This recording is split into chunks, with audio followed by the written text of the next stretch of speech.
Пред 15 години бев дел од Германското друштво за техничка соработка, ГТЗ, денеска е ГИЗ, за интернационална меѓународна соработка,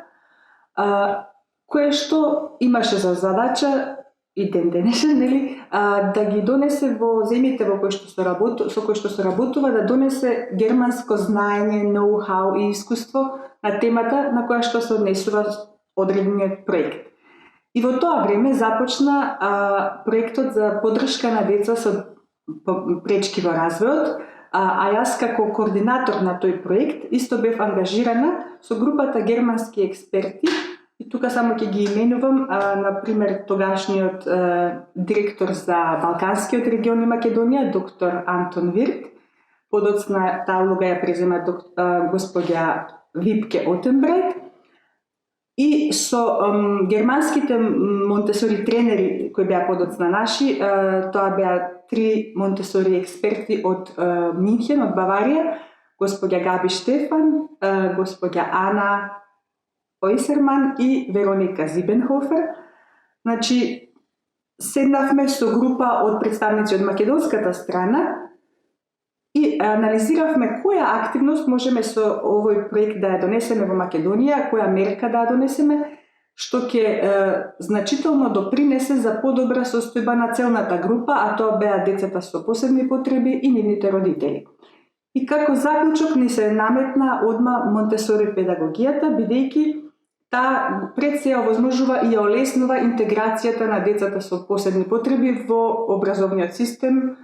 Ние се насочивме повеќе на ниво на градинка и бидејќи во училиштата е друга програма и не може многу да се менува, но на ниво градинка можевме да смениме нешто и рековме ќе го донесеме овој метод, бидејќи практично двојно помага. Од една страна бенефитот е директно на целната група, а од друга страна, ако имаме што повеќе интегрирани деца со попречености во редовните градинки, например, со тоа ја постигнуваме индиректно и втората цел на интеграцијата, ја сензибилизираме околината, значи останатите деца да бидат приемчиви, сочувствителни, соработливи и со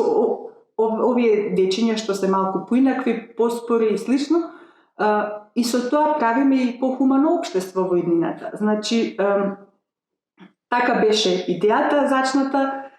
како метод во Германија се покажал долги години дека е успешен, дека го олеснува и учењето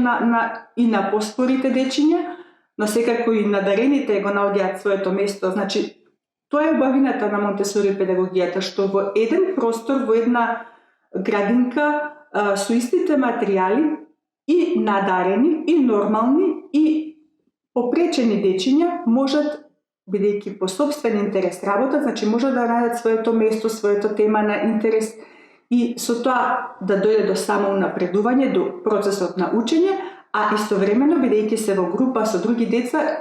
настанува и на природно учење дете од дете кога копира. Значи,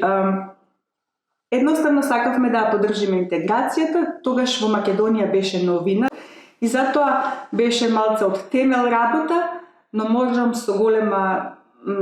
гордост да не кажам, иако не е тоа само моја заслуга секако, јас само бев дел од тимот, но и со голема задоволство и среќа да заклучам дека тоа беше една од најуспешните активности во рамките на тој проект, а воедно и многуте ГТЗ проекти можам да кажам мерка која што остави долгорочни позитивни последици, бидејќи до ден денешен Македонското Монтесори здружение и Монтесори центарот, кои беа тогаш формирани, значи пред 15 години со поддршка на ГТЗ,